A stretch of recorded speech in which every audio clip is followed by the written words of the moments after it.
Hey there, welcome to the channel. This is Cafenicus, and today's video will showcase a game in the Tier 9 German battleship, the Friedrich der Grosse. The FDG is from the quote-unquote original German battleship line, meaning it's the beefier of the two German Tier 9 Tech Tree battleships. So, let's talk about the ship while we're moving into our initial position here on Atlantic, which, by the way, will be between the C and D lines, as I want to use the islands for cover to mask my approach. Anyway, as I mentioned, the FDG is the beefier German battleship at Tier 9, and boy is it beefy.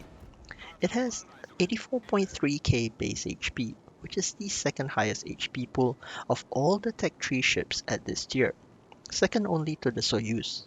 Even if you include the premiums, we're still looking at the joint third highest base HP because the Musashi is playing hooky from tier 10.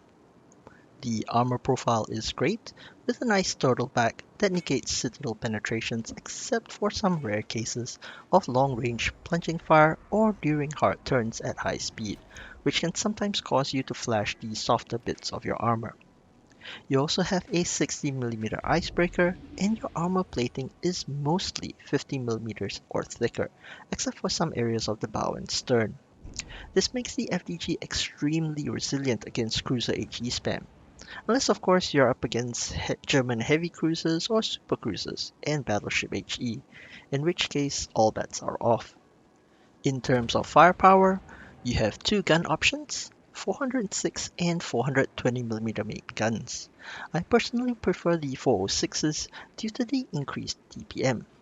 The AP DPM on the 406 is good compared to her Tech Tree peers despite having only 8 guns as opposed to the 9 or even 12 on her contemporaries.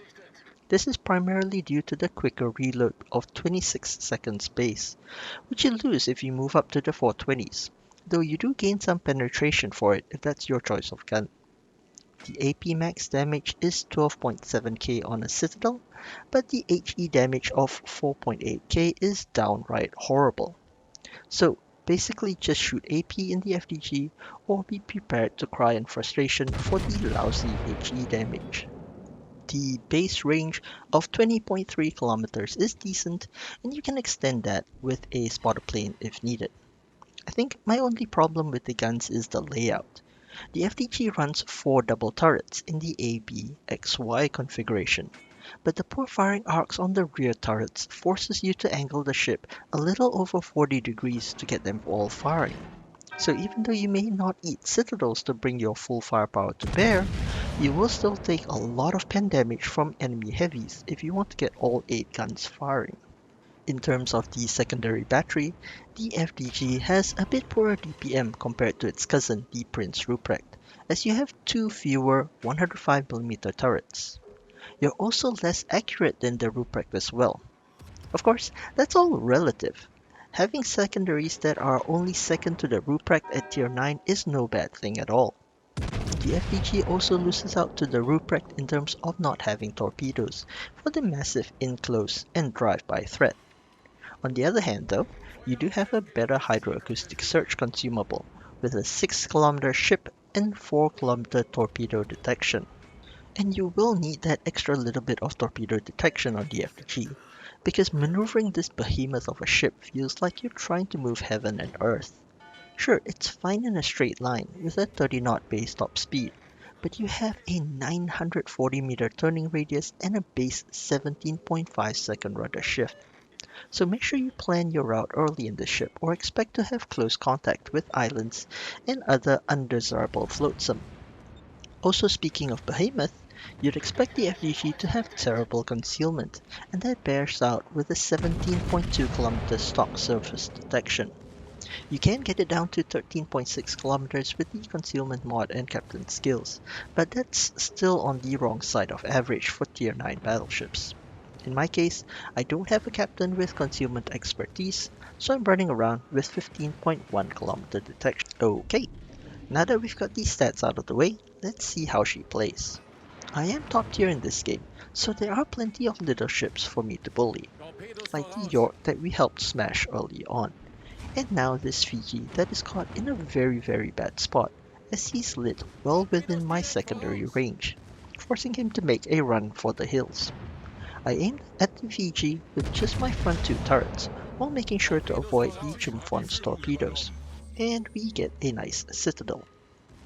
But here comes the Akatsuki's torpedoes next, spotted well in advance with my hydro. But I goof up anyway and eat two because I thought that I could comb them and realized far too late that I'm way too fat to be able to do so. But in return, my rear turrets have now lined up on the Fiji, and I finish off the little light cruiser with another citadel hit. So, my first kill of the game, and we're already 2 ships and 2 caps up. Good start for our team. I know there's a Chumphon just ahead to my left, but my hydro is down, and I don't want to eat his deep water torpedoes. So I initially decide to turn away from him. They'll give me enough time to react if he decides to try for a YOLO rush, while still keeping him well within my secondary battery range. I use my spotter plane to get a bead on the Chumphon, and it doesn't look like he's prepared to YOLO, so I turn back in to engage him. He's using the island for cover though, which means I have to push further south in order to get a clear shot. And that's when the Chumphon lays out his smokescreen, which obscures my vision. Well, fine. We'll use the magic of communication to bring our friends in the Ruprecht and York, and ask them to turn on their see-through island's hydro. Now it does take a second, but happily the Ruprecht obliges, which then gives us a nice shot on the broadside of a cruiser at point blank range. I line up my shot, and surely he's dead, right? Nope. 6 overpins. But our friend in the Ruprecht follows up for the kill shot. I think that was a case of being too close to a light cruiser to the point where my shells just couldn't arm in time. But he's dead, and now it's time to clean up the 2 remaining enemy ships on this flank. We'll start with the Hyuga, as he is showing us a nice broadside. So, once our shot is out, we immediately make a 180 to avoid the island and bring us closer to our targets. Our salvo on the Hyuga did sod all though. We get a penetration marker, but only 1270 damage, which is what I would expect from an overpin. The Hyuga is now behind an island, so my next salvo is on the Missouri, with just our front guns. And we do a bit better, but still not the damage that I'm hoping for. I also make the decision here to hit east of the island at C8. I know that it will temporarily limit the firing arcs of my rear 2 turrets, but I'm hoping I'll be fast enough to cut back westward once I pass the island to unmask those guns at the Hyuga and Missouri as they peek out at B8.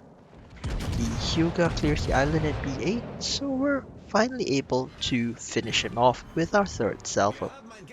So now, all we have to do is knock out the Missouri to clean out the flank. You can also see the slow, lazy turns that the FDG is making here, but that's okay. We're still going to get to our position eventually. The problem was that I turned to unmask my rear guns at the Hyuga a moment ago, which caused me to bleed speed and slowed my advance.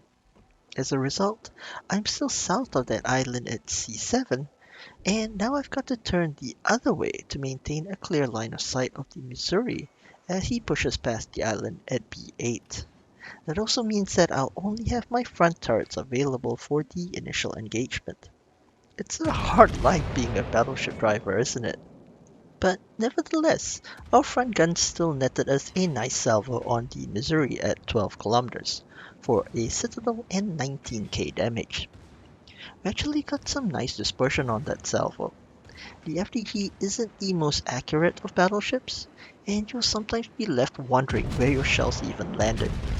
Anyway, we're just going to fire and finish off the Missouri here to clear up the flank. And the game is going really well for our team.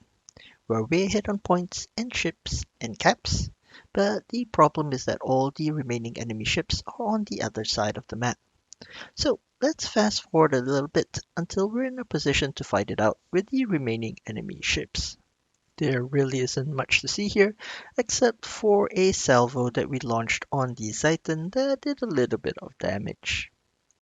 And now we're back in a position to do something for our team. I take a shot at the Marlboro, even though he's well angled against me, as I want to start attracting some attention from the remaining enemy ships. We've got a couple of low HP ships on my team, so it's time for me to be the damage sponge. Sure enough, both the Marlboro and Nagato end up opening fire on my position now that I'm spotted. I do have to be careful about how far I push up against the remaining enemy battleships though. The Marlboro is firing HE, so my armor isn't going to mean much against him. But as I push forward, I'm also exposing more and more of my flank to the Zayton towards the south. Since I don't have priority target on my captain, I'll have to periodically check to see where the Zayton's guns are pointing. My guns have also seemed to stop working, by the way. I gave too much lead for my second salvo on the Marlboro, but I feel that this third salvo is on point. But for whatever reason, it just refused to pin the broadside of the Marlboro, which is a citadel magnet. And just like that, we've lost two of our low HP ships. That's fine. I'll change my target over to the Satan for now. Taking him out will reduce the angles that I need to watch out for. Also, I can easily overmatch the 27mm nose of that ship, and if I'm lucky, I'll be able to finish him off in one salvo. I also pop my Hydro here as I'm moving into the range of his torpedoes, just in case he dropped fishes early in expectation of my push. We smash the Satan for 18k damage, but it's just not enough, and we leave him on 719 HP. But our Nagato behind us gets the range and deals with the threat. Well, now we've got a Nagato bearing down on us, and our Marlboro that's decided to switch to AP. I have to deal with the Nagato first, but can't resist taking a shot at the broadside Algerie. Unfortunately, we only get overpins, which made me really sad. I so wanted a devastating strike there, but no more time to worry about the Algerie, so let's angle and get guns on the Nagato. My secondaries are chewing him up, and we're also getting some nice fires on that tier 7 battleship. I keep my angle up against the Nagato, and we chunk him with our front guns. My rear turrets are taking forever to turn, but that's okay. We'll eventually take him out for a CQE achievement. We do take a chunk of damage while dealing with that battleship, but we can heal that back up. The game is also almost over, and I really want my Kraken. So now we're going to try our best to knock out the Algerie. Unfortunately, our guns just went nope all over again, as all 4 shells straddled at 7 kilometers. I'm desperately turning my ship to get my rear turrets into play. I fire, but the game ends before my shells land. Oh well. Anyway, let's take a look at the post-game results. We did 167,000 damage in this game and received the Confederate, High Caliber, Dreadnought, and Close Quarters Expert achievements. We had several salvos that could have netted us a 5th kill and the Kraken, but the heavens just said nope. Our base XP was 2055 to top our team, but as a top tier battleship, we're expected to do the heavy lifting anyway. The majority of our damage came from our main guns, 44 of 140 shells hitting, with 5 of those being citadel hits. Accuracy-wise, this doesn't seem bad, but you also saw several salvos where the dispersion of the guns was simply terrible. The FDG's guns don't feel as consistent as, say, an Izumo, for example. But anyway, our secondary guns added over 27,000 damage with a further 12k in fires. One thing I didn't realize during the game was that we damaged every single enemy ship in this game, 4 of which we sunk in the end. We only tanked 1.6 million potential with an actual 106,000 damage taken. I don't think we were really in any danger of dying here, as we still had a couple of heals available at the end of the game. And finally, our credits and XP screen. Credits wise, we completed the mission, so the total received is inflated by 200,000. For anyone interested, here are the equipment and captain skills I use for the ship. Auxiliary Armaments Mod 1, Secondary Battery Mod 1, and Auxiliary Armaments Mod 2 to buff the secondaries. Hydroacoustic Search Mod 1, which is a special upgrade you can get from the armory. If you don't want to spend the coal on this, you can pick up Damage Control Mod 1 instead to reduce fires. Other than that, I also have Damage Control Systems Mod 2 and Concealment Systems to round out the upgrades.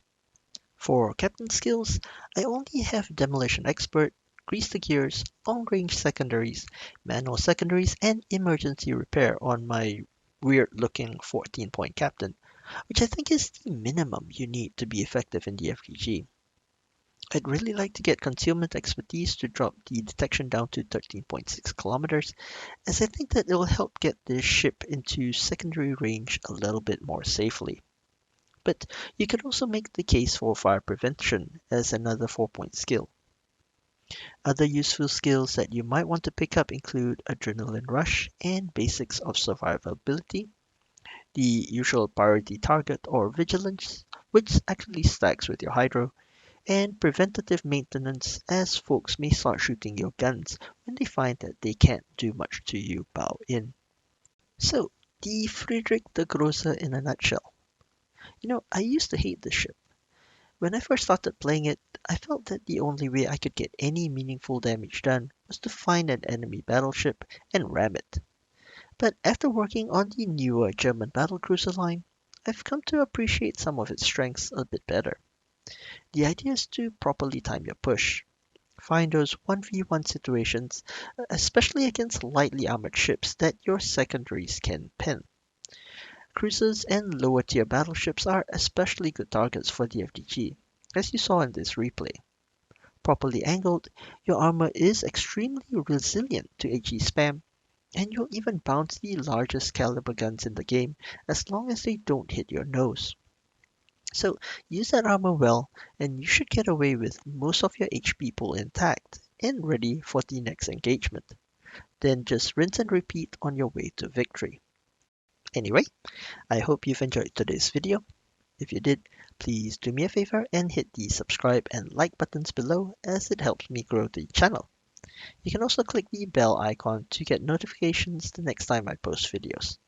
Thank you for watching and take care.